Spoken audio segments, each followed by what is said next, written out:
Hey,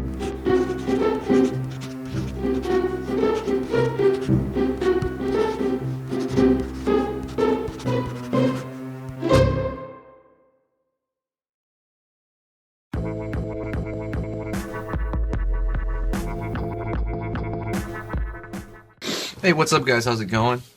I'm Enrique, and what up? This is How to Draw Monsters, and a little kind of piece out of How to Draw Monsters. It's like a video series, I guess we'll call. So today what I want to do is I want to talk about the bipedal from the quadrupedal kind of monsters, that kind of thing. Difference between, ones that stand on two legs and ones that stand on four. And there's a couple of things that I ran into when I tried to make something that stands on two legs. And I'm sorry.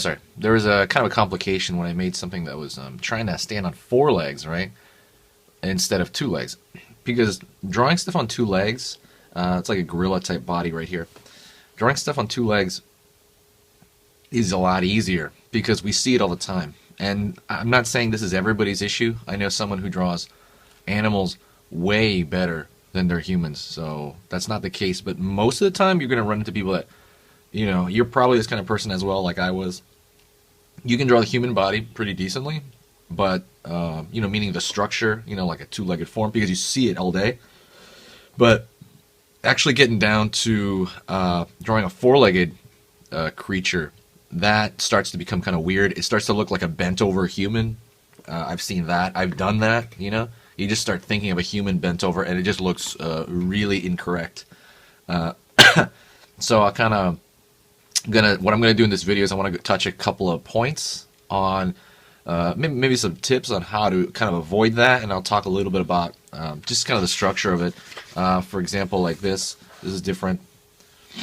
That structure is different than a two-legged animal. I had to kind of go in and really look over a couple of things. One big thing to really keep in mind. This is a monster book I have, by the way. I'm going to show this whole thing later on, but right now I'm still working on it, so I am kind of flipping through it now.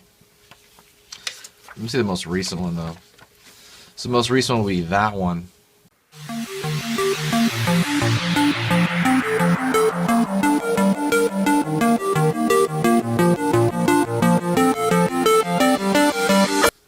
So first thing, when I'm drawing a human body,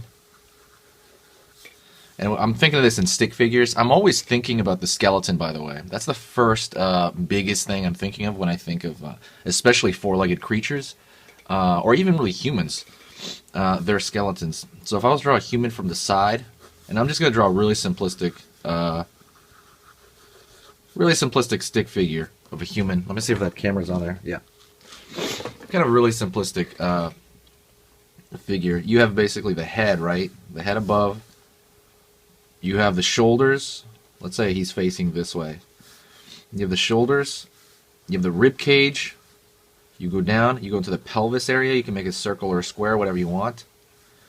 And then you have the great trochanter, which is like a bone sticking out the edge. Basically, your humerus bone is going to start up here, and it's going to go down into the knee, right? And then from the knee, it's going to go down into the foot. And that foot's going to be flat. We are plantigrade. Plantigrade meaning our heel touches the floor. Gorillas are plantigrade. Things that are not plantigrade would be dogs, I believe cats, that kind of thing. Their heel is up. And I'll show you what I mean in a second. So look, you have this structure here. The arm is hanging around the side. You have the elbow, and you have the hand. And then let's just attach that hand there. That's a human. When you look at an animal, and a four-legged animal, there are obviously a lot of differences. But, like for example, a bear is plantigrade as well. A bear, the heel touches the floor. And by that I mean, I'll show you what I mean. But a lot of their structure is the same.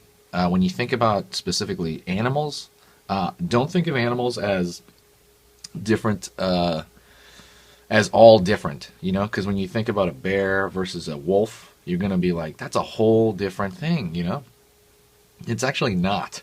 It's really not that different. If you just remember the general bone structure of an animal on all fours, as opposed to an animal, maybe standing more upright like a gorilla or us, you're going to find that there's a lot of similarities. And among the animals standing on all fours, there's a tremendous amount of similarities, and I'm going to go over that right now. So with any animal, with most, I would say the biggest difference between, like, let's say a bull and let's say a cat would be in their bone structure is not a whole lot. Obviously, one has hooves. There's obviously stuff like that. But I meant in terms of how they stand, their stance, where their chest is. There's not a whole lot. A lot of it is different scales of stuff. Like this certain bone is longer than that bone, but it's the same bone. Hopefully that kind of makes sense. Just don't think of these as all different, like completely different animals. Because in their when you look at their skeleton, they're very close. Look at a skeleton of a bull. I mean, especially within the body, and look at it of a tiger. When you look at the bones, they're very. They have all the same parts, just like they're all just moved around different. They're just different scales, like I said. So when I think of an animal, let's just come up with a generic four-legged animal, meat eater or not. I have like the head. The head goes into the neck, and then it goes into the rib cage of that animal. It carries back into the lumbar vertebrae. The lumbar vertebrae, I believe, is this part of the spine right here. That part of the spine that allows you to move around like crazy, It allows you to jump, do all kinds of cool stuff like that. A little fun fact, dinosaurs didn't really have much of that. Dinosaurs had a really short vertebrae right there. And the reason for that is because they're when you look at dinosaurs, their kind of evolution, their design is very primitive when you think about it. When you look at it, they didn't have a lot of stuff, Animals now are way more complex and way more intricate because they've had so much more time to evolve and change around. But anyways, it's just like besides the fact. I just thought that was interesting. Like the dinosaurs don't have. If you look at T-Rex, their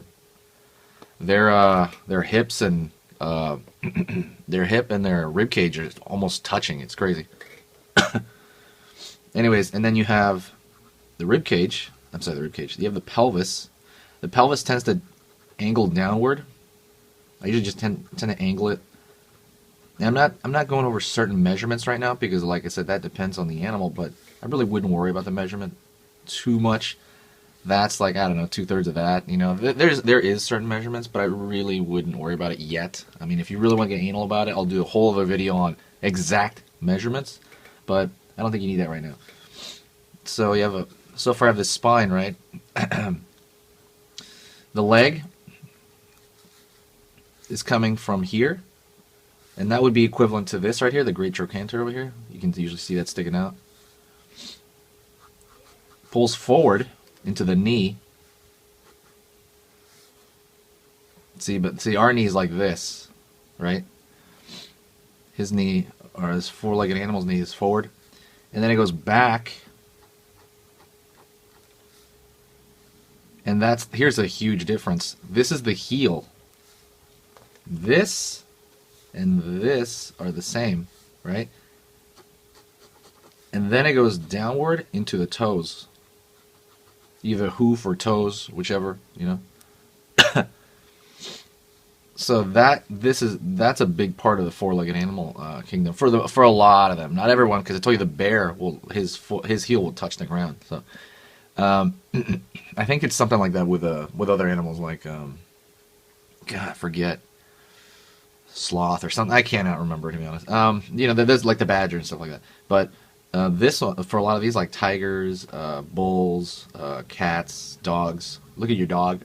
His heel sticks up, doesn't touch the ground. Our heel does, and that kind of gives you a lot more speed, And here's an example of what I mean by certain bone sizes. Cheetahs, I believe their femur right here, this top bone, is shorter, while that bone from here to here is way longer, and that allows them to run way faster. But again, that's like little differences between different, you know, species of animals. Another big difference right here, our rib cage, wow. Our shoulder blades are on our back, right? They're over here on our back, and they're stuck to the clavicle. You know the clavicles, that like the pit of your neck, you feel this bony part on the pit of your neck, and that connects into your shoulder. That kind of stops a lot of mobility. I mean, it controls it too. It keeps it in there so you can use it like an arm, right? But a lot of animals here, they don't really have that. They don't really have that. It's stuck. Especially when you look at like the tigers, they're like a cat family. They have a rib cage and it's on their side. You know, ours is on our back. I'm sorry, rib cage.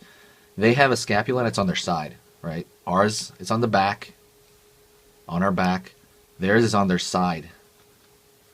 That's already like a big, big difference, you know, because you don't put it on it. You don't put the scapula. You don't put the shoulder blade on the back here of whatever four-legged animal is. You put it on its side. And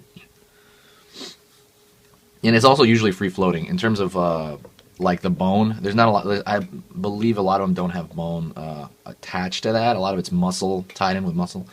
I believe, yeah, I know for the cats at least. And then it's going to aim forward. That's going to be the shoulder here. The shoulder's going to be toward the front, and then it's going to go backwards. And we're talking about only bone right now. Then it's going to go backwards into the elbow. So you got the elbow and then the knee kind of pointed at each other. And then it's going to go downward into the wrist. And then from the wrist, it could be a couple of things. It could be, you go down to the toes right here, or it could go into a hoof. Give this like extra on the wrist there. You have that part. So that structure of the bone is something to.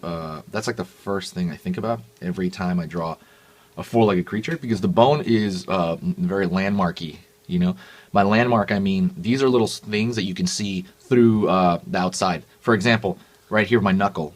That's the bone kind of popping out. The knuckles here. You know what I mean? That's the rib cage coming very close to the surface of the skin. That's what a landmark is. Not a landmark would be something like over like the muscly parts. You know what I mean? Or maybe even in the meat of the forearm. Because you're not seeing that the elbow is a landmark. See, you can see the skeleton very close to the surface. Right here, you can't see the skeleton. So landmarks is the most important thing in terms of, for me anyway, drawing different structured animals. You know, specifically four-legged animals. It's a little bit uneven here, but anyways, that's kind of it, really. Just to kind of go through and review it a little bit. Remember, the scapula, which is the shoulder blade, not when it comes to humans, it's on their back. For us, it's on our side. Wow, sorry about that. For us, it's on our back. For four-legged animals, it's on their side. And what else? The heel raises off the ground. These are almost the exact same. These are pretty much the same bones that we have, but they're in different order. They're arranged differently. The heel does not touch the floor. We are plantigrade. They are not. See, lumbar vertebrae. Yeah, that's pretty much it. Those are some tips that I hope can get you started. Obviously, there'll be more videos on this topic, on different topics. Let me know if there's a topic that you want to know, maybe like a tentacle hand or something, like an octopus hand, or you know, there's some very specific part of designing like monsters that you want to go over. If there is, let me know. Maybe scars, stuff like that. All right, guys, I'll talk to you next time, and hopefully that helped you out a little bit. If it did help you out, please mark the like button. Press the like. It takes like a second. And share this video anywhere you want. Facebook, Pinterest, just share it somewhere if you did like it. Thanks a lot, guys. I will see you next time.